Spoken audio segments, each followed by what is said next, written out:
Test, test.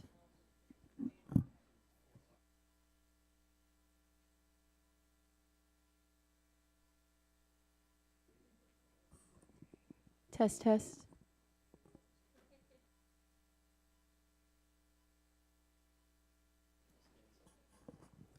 Test, test.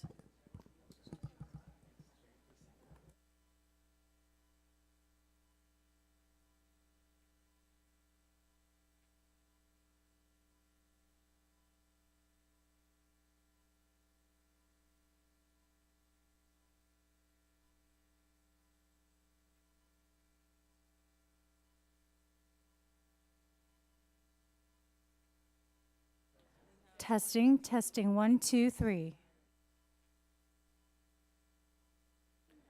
Testing, testing, 2, 2, 3.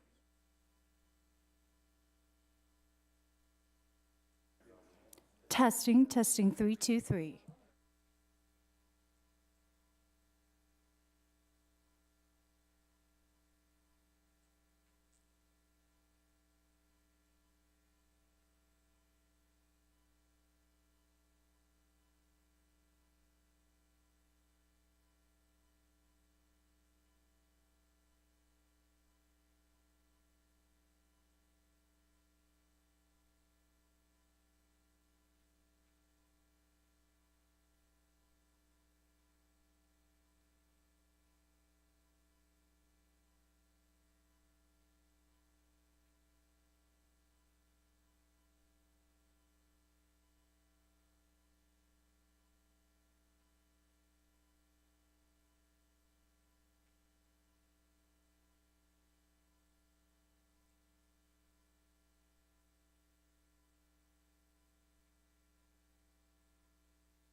I want to welcome everyone to today's hearing on the Military Review Board agencies. 18 months ago, the subcommittee held a hearing designed to provide an overview of the review board agencies, including an understanding of their workload. The purpose of today's hearing is to follow up with the review boards to determine what improvements have been made to their processes and what challenges the boards still face.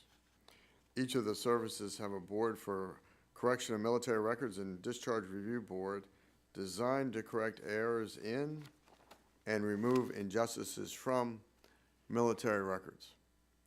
They receive thousands of applications each year from applicants requesting everything from name changes on personnel documents to discharge upgrades.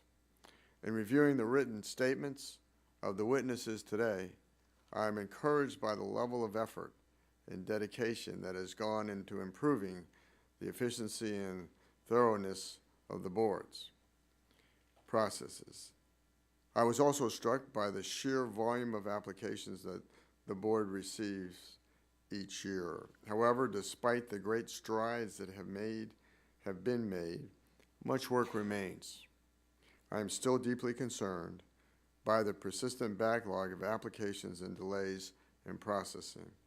The services have been unable to meet many of the congressionally mandated processing timelines for the past few years.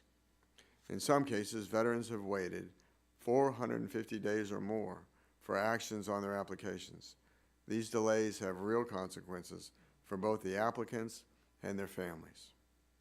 While I appreciate the fact that case volume has increased significantly, and many of the cases are more complex, I look forward to hearing from the witnesses about your long-term plans to fix the backlogs.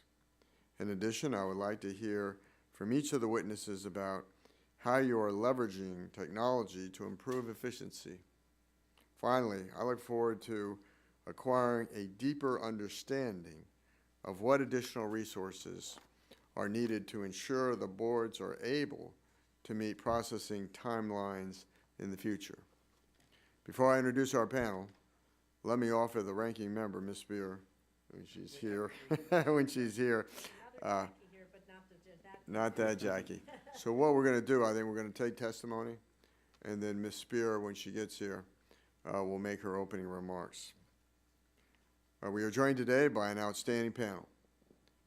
We will give each witness the opportunity to present his or her testimony, and each member an opportunity to question the witnesses.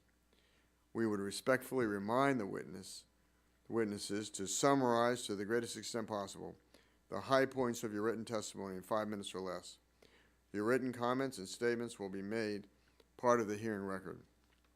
Let me welcome our panel. Ms. Francine Blackman, Deputy Assistant Secretary of the Army for Review Boards.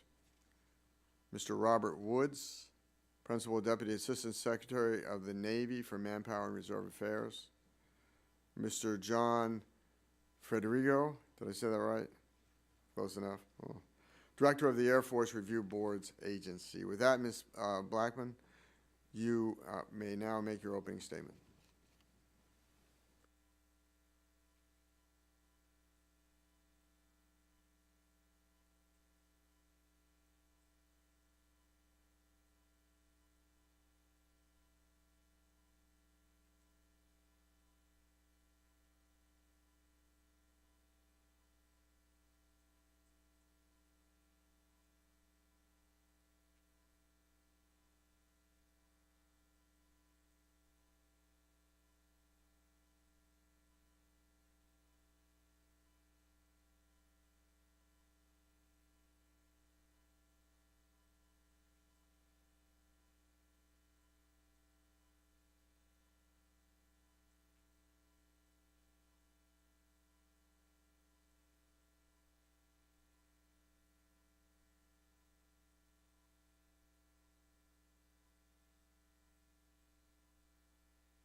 use for over 15 years.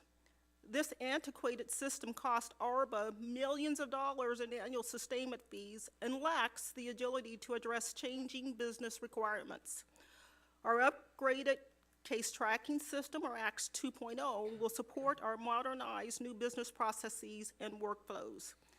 In FY16, you extended the legislation which protects the review board agency's personnel authorizations. This provision expires on December 31st, 2019. So at this point, I would like to take a turn and look at the rates of relief on the placemats. And so if you look at the ARBA, or the Review Board Agency, our discharge grant rates, as I indicated in FY14, we were sitting at about 22%.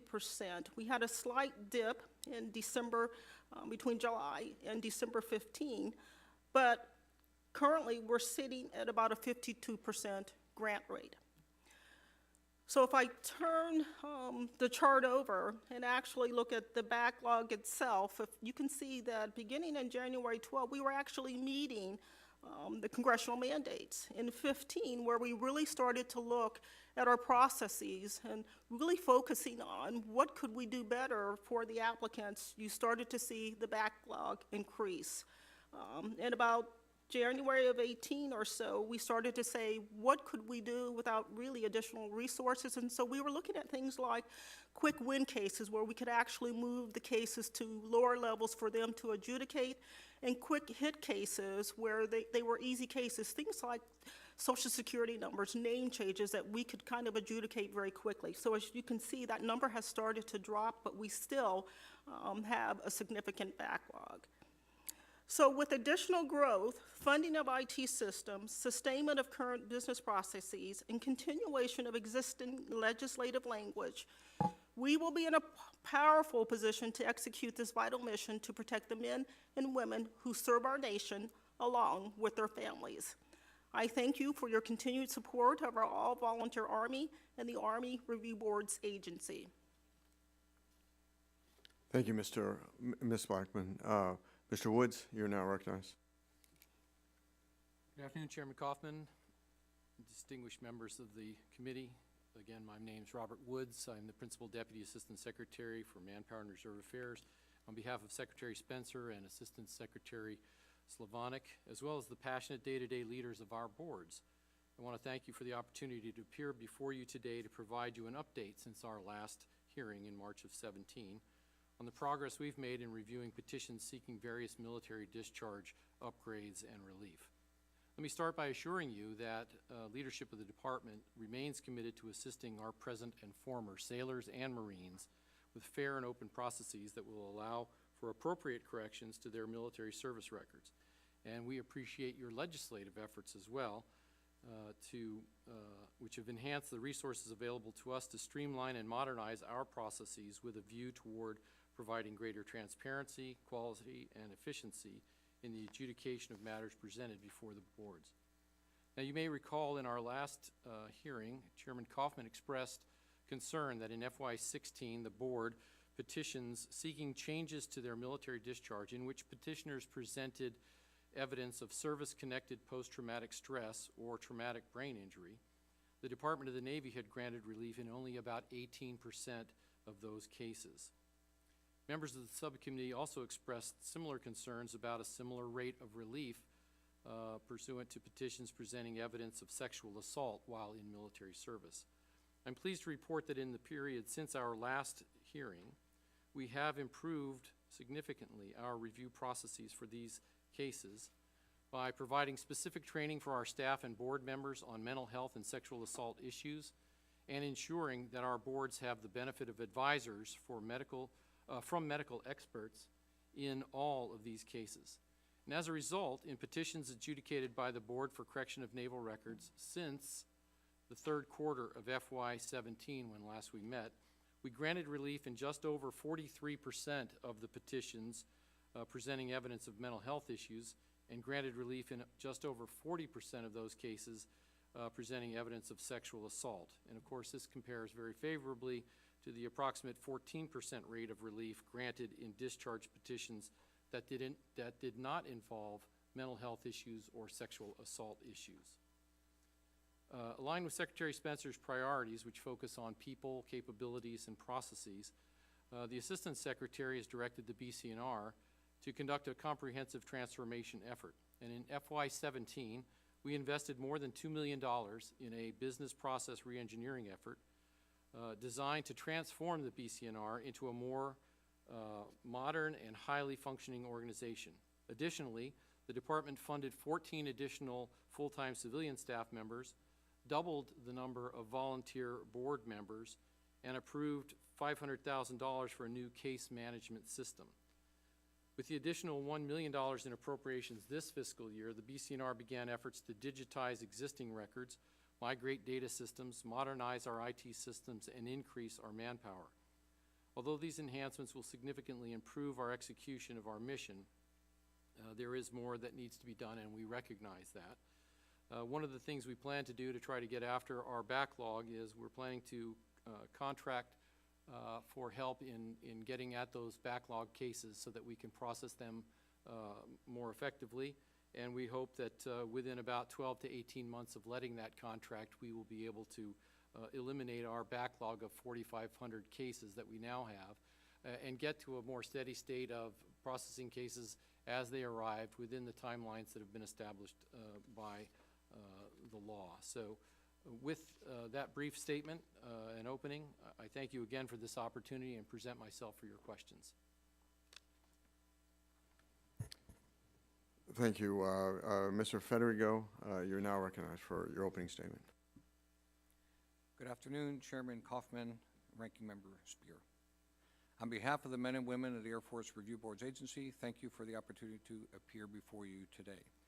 The Air Force BCMR has made great strides since we reported to Congress last September.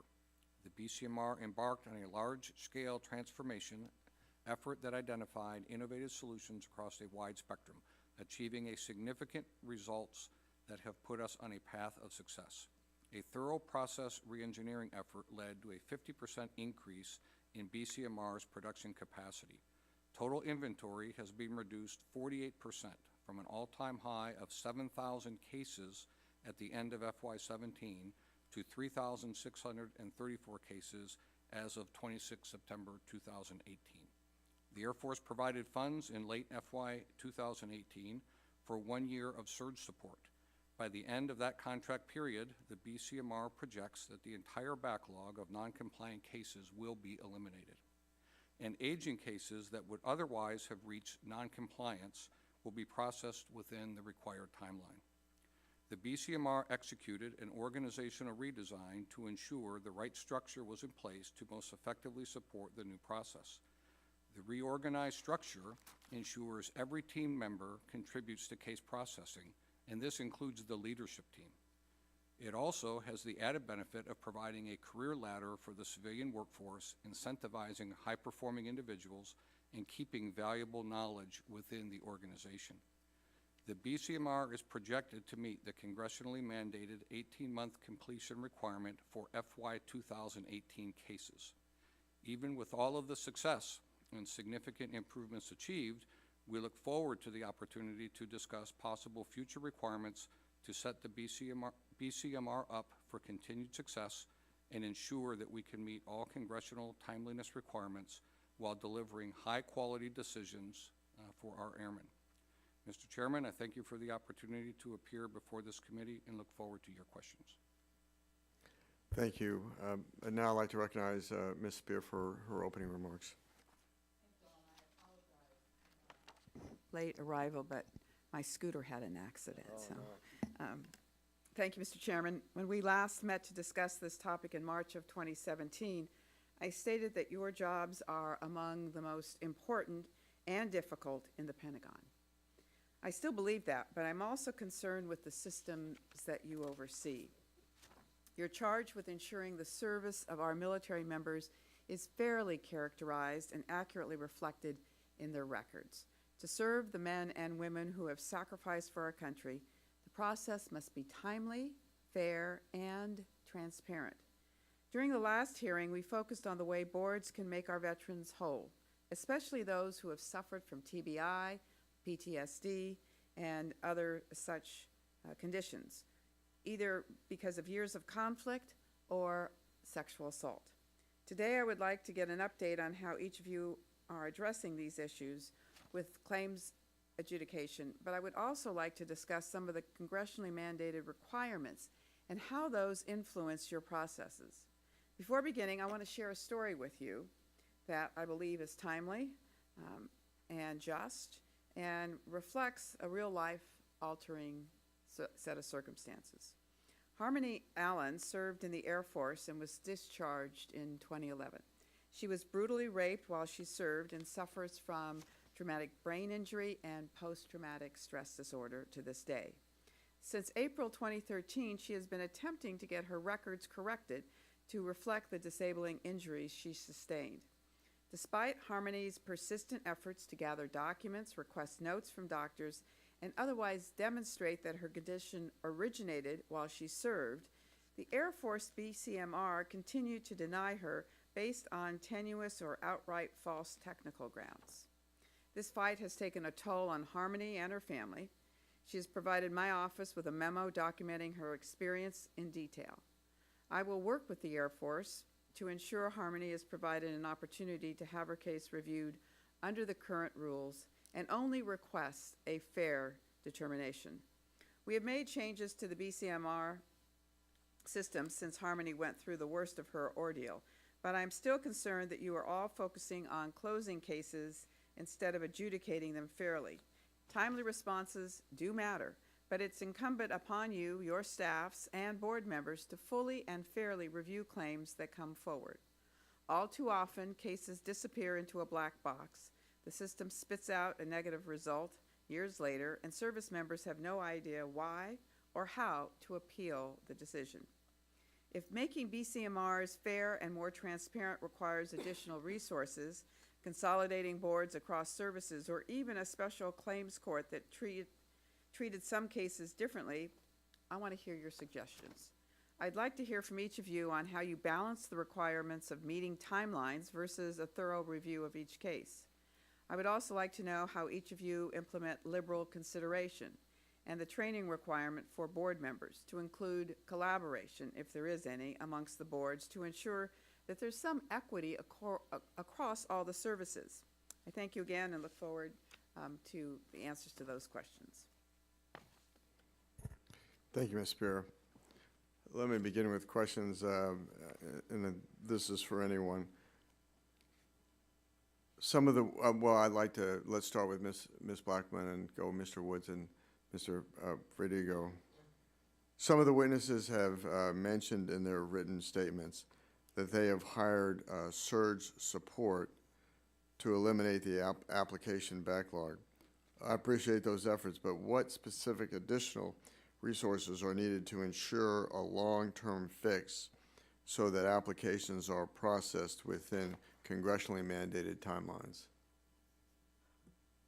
So, sir, within the Army, we are working with our senior leaders to actually bring on additional contract work to help us actually with the surge. In terms of the IT systems, I'm happy to report that this past week we actually fielded ACTS 2.0, which will help us immensely get after the backlog, and I'm fairly confident with the additional surge and workload in the IT system that we will be able to reach a steady state.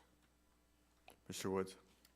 Thank you, sir. Yes, in fact, if you'd like to take a look at the placemat that you have that deals with case backlog, the chart at the top of that page reflects the Navy's study that we've been doing to try and make sure that we understand all of the aspects of the process and how it moves forward. And so I mentioned in my opening statement that we are looking to engage some surge capability as well, and that we hope that with that surge capability, we're going to be able to eliminate the backlog that we have.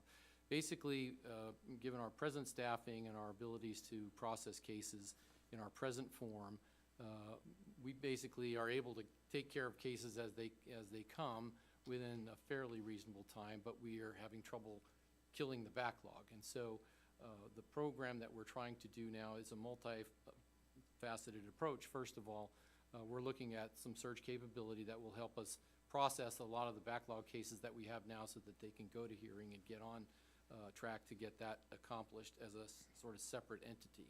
Secondly, as I mentioned, we have some fairly significant upgrades to both our case processing databases and the software that we're using to process cases. And because of the business case analysis that we've done over the last year or so, and is still ongoing and almost complete, we have determined sort of how to process the paperwork more efficiently within the resources that we have so that we can get them through these systems more quickly. But to address, I'm not sure that we need extra resources at this point from Congress necessarily, but rather to continue to engage in the way that we've decided to go forward to try and attack this. I think we have a pretty good plan. We're hopeful that within about 12 to 18 months of starting the surge process, which we hope to start within the next 6 months or so, we will be able to attack that backlog and get to that. And then once we're there, the workforce that we have and that we are adding to when we get to our total numbers, I think we'll be in a position to where we will have eliminated that backlog and we'll be able to just continue and do cases and get them done within the timely aspect. So that's our goal, and that's what we think we've figured out a way to do that. Thank you. Mr. Federico? Mr. Chairman, the surge support that I mentioned in my opening statement is solely focused on working our backlog. The process re-engineering work that we did was to get after how we are doing the incoming cases today. So we have a two-pronged approach. One is using the surge support to eliminate that backlog that has, in effect, been hanging over the head of the workforce at the agency for many years now. And we are well on our way to reducing that backlog. And as I said in my opening statement, we believe when we report our FY18 numbers to you in 20, we will be fully compliant. The process re-engineering and the 50% improvement in efficiency that we have gained with our leadership team engaging in case processing, we believe is going to get us very close to being able to match the workforce to the steady state incoming cases that we will be receiving once that backlog is gone. Thank you. Ms. Spear? Mr. Federico, what happens after the contract expires? So, ma'am, once the contract is expired, those individuals that are providing that surge capacity will leave our workforce. But at the same time that they leave the workforce, we expect that that backlog that they are solely working on will be gone. They're working on those legacy cases that are already. No, we understand that. So you're basically saying that once the contract is complete, that the backlog will have been addressed? That's correct. Yes, ma'am. All right. What I'm concerned with, first of all, I'd like to know why we shouldn't have just one system, one entity. I'm concerned that the upgrade rates are different from each of the services, and I think a service member who served should have the confidence in knowing that I'm being treated the same way if I were in the Army, the Air Force, or the Navy, and that is not suggested by the data. So I'd like to know your comments about whether or not we would be better served if we could just consolidate all of you into one system. I'd like to address that for a moment, if I may. I'll start anyway. So I would direct your attention to the other side of the sheet that we had in front of you to show. If you just look at this reflects the rates of relief for the three boards, and ours is in the lower right-hand corner. And I think ours would illustrate, at least to some extent, an answer to your question, which is that I really don't know that consolidating it into one giant board would make us any more efficient or any more consistent across the board with regard to individualized cases. My concern is that all— Why do you say that? I mean, if you look at this chart for your service, it's all over the map. Exactly. So that's my point. So that reflects the individualized nature of these cases. If we get cases that warrant relief, we're granting relief. So these charts are somewhat deceiving in that they show a spike up and down, et cetera. What they really reflect, at least in my opinion anyway, is that is the individualized nature of these cases. And it is really the factual scenarios that are presented in each and every case, which we take very seriously and spend time on. Well, let me interrupt you. Yes, ma'am, sure. If we look at sexual assault and mental health across the services, Army is trending up, Navy is up and down, and Air Force has trended down. One of the requirements we made in one of the recent NDAs was for you to develop a liberal consideration across all of the services. So if we have in fact done that, shouldn't there be shouldn't those cases all look relatively the same? So, yes, ma'am, I think to a certain extent, and this was one of the things that I addressed in my opening statement, which Sorry, I was, missed it. no, that's quite all right. And that is that when we were here last, one of the things that was of great concern, and understandably so to the members, was the rate of relief in these types of cases. And back then, as I indicated, Chairman Kaufman had indicated that for FY16, the Navy's grants were down around 18%, and a similarly low rate of relief given in cases involving sexual assault, et cetera. And so in the period of time since our last hearing, which would have been third quarter of FY17 through present, based on a number of things that we've done inside the board itself to try to get after this, we've improved those rates, and our mental health rates now are at around, for that entire period, we're at about just over 43% of the petitions receiving relief, and for the sexual assault cases, just over 40% receiving relief. And that was really a result of an educational push to train our staffs, both the permanent career staff of the board as well as the board members who act in a volunteer basis, to train them both on sexual assault issues and on PTSD and other mental health issues. We had All right, professionals come in and train them. I've got a limited amount of time. Let me Sure. go to Mr. Federigo. Why is it down for the Air Force? Ma'am, on that particular chart, I'd like to make a correction. For FY17 and 18, the actual grant rates are 31 and 32% for the BCMRs, not those 20% line that is shown on that chart. So that was an anomaly in our data that we provided a late change to the chart. So it should be 31 and 32. But that shows all BCMR cases, ma'am, which when it comes to the BCMR, things like sexual trauma, discharge upgrades, PTSD is a very small portion of what they do.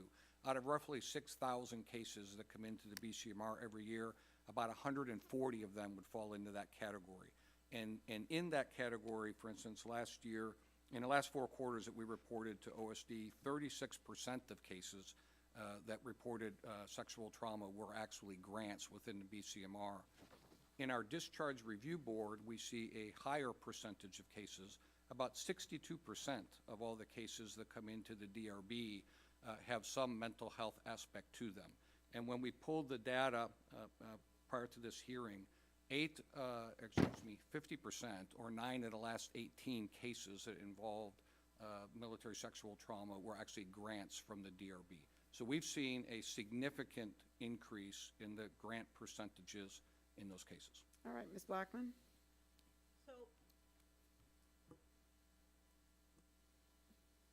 So ma'am, I will tell you that we take liberal consideration seriously. With each of the cases that come in, we have our intake program that actually, if there's something that the case is weak, we will actually reach out, hold the case open 30 to 60, 90 days to say to the applicant, here are some things that we think are missing. We actually have our mental health medical providers scour the medical records to see if there's anything that's within the medical records. We also have very, very comprehensive training. I know the last time I was here, I had spoke about Dr. Lisak actually coming in and training, let's say, a military sexual trauma.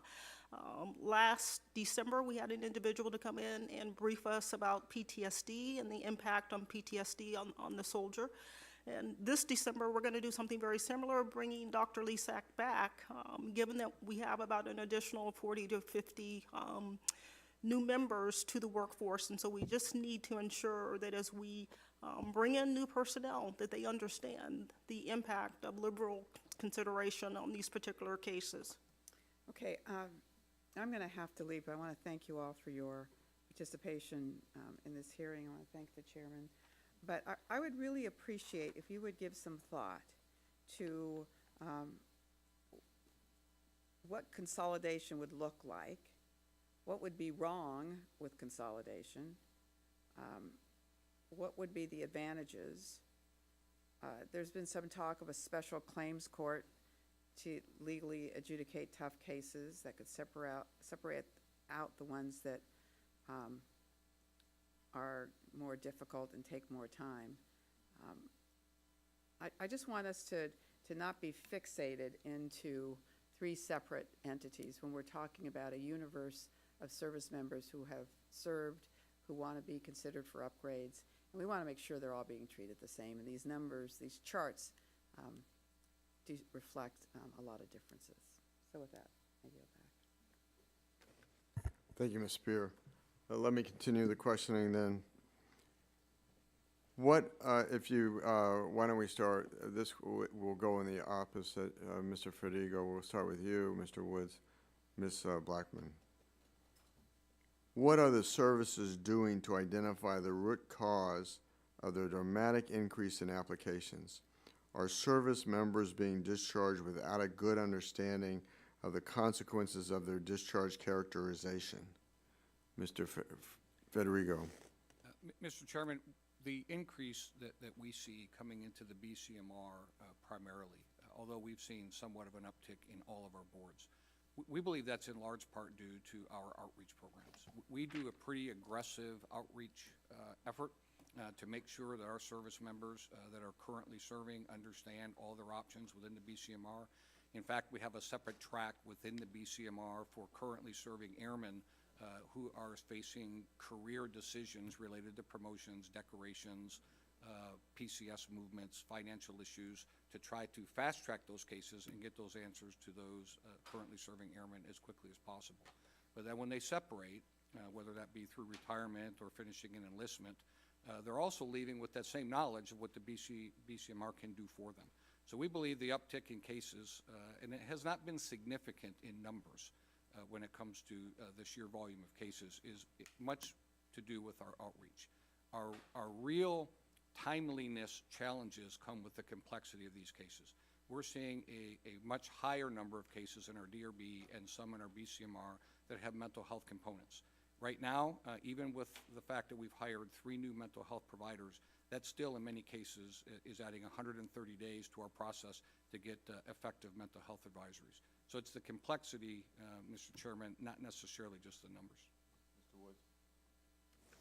I agree with my colleague. I think the Navy has not noticed a substantial increase in numbers of cases, although we have had some increases.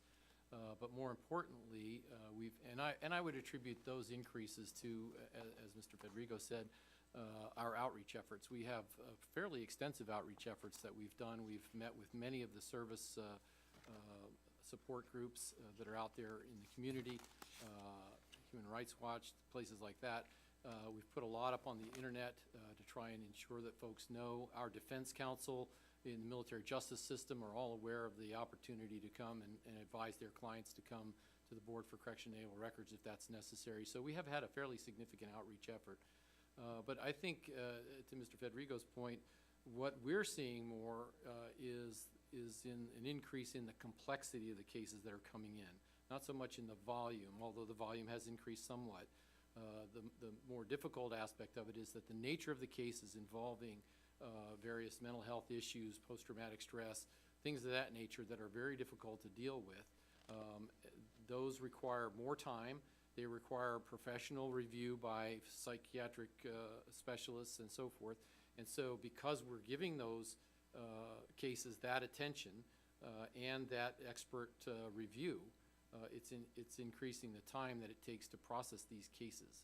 But we are attempting to do various things like doing triage up front of cases as they come in to see, for example, any case that is along the lines of the ones we've been talking about with a mental health issue or sexual assault type of thing.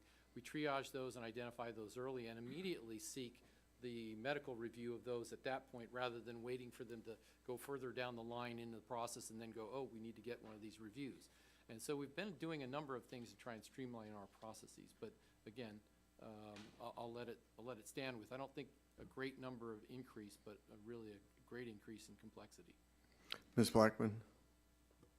Sir, I would also have to echo the words of my colleagues. First, in terms of outreach, back in, I guess, Memorial Day weekend, we met with several hundred veterans during Rolling Thunder just to kind of describe some of the things that we have the ability for them to do. Just last week, we actually met with, again, several hundred veterans at our retiree affairs event. But I would also add that last December, we had a senior counsel from the Human Rights Watch that came in and briefed the entire workforce. And her comment was, she says, individuals that I have coming forward now have essentially said, things have changed within the Army Review Board agency. 5 or 6 years ago, people would say, why go to the Review Board agency? Because it's gonna be a denial. And they are now reaching out to their peers to say, you need to resubmit because the cases are being looked at very differently. All of the services have reviewed past cases to ensure veterans with PTSD, TBI, and survivors of sexual assault receive a thorough and fair review of their applications. How confident are you now that those who have a diagnosis of PTSD, TBI, or were survivors of sexual assault are receiving fair and full consideration of their application? Mr. Woods, I'll start with you. Thank you, sir. I think that we're doing a great job in doing that. I really do, sincerely. We spend a lot of time on these cases. We pay close attention to them. We have the guidance from DOD with regard to liberal consideration in those efforts, and we take those things extremely seriously. And as I said before, we have expert folks taking a look at these cases as well and providing advice to our board members. So I think that they're getting a very fair shake at these things, and we are, and I think that's evident in the fact that our numbers have increased, our numbers of grants of relief in those types of cases, as I said in my opening statement. Mr. Federico? Mr. Chairman, I would agree with Mr. Wood's comments. Every one of these cases gets a complete medical review from a licensed provider, as well as a complete legal review from an attorney on our staff in the Air Force Review Board's agency. So by the time those cases come to our panels, they have professional advisories from the right folks with the right background to make sure that our panel members that are deciding these cases have the best information available to them. And as a result, as I mentioned earlier, our grant rates have come up significantly with these type of cases.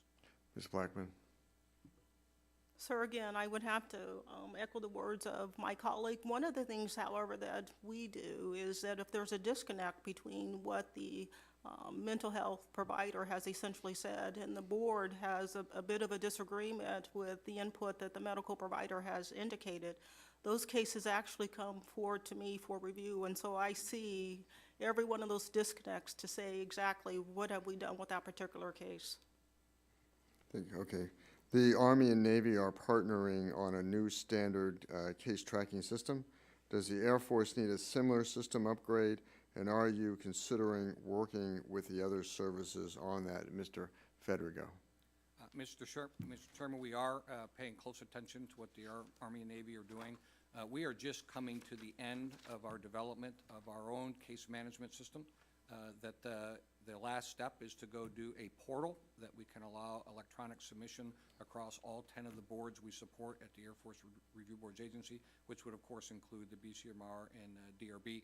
But as the Navy and the Army have moved forward, we have people from AFRBA that are working with them to find out where we can all work together on these systems going forward. Well, I wish to thank the witnesses for their testimony this afternoon. This has been a very informative hearing. There being no further business, the subcommittee stands adjourned. I hope you did you need any other? I covered all the questions.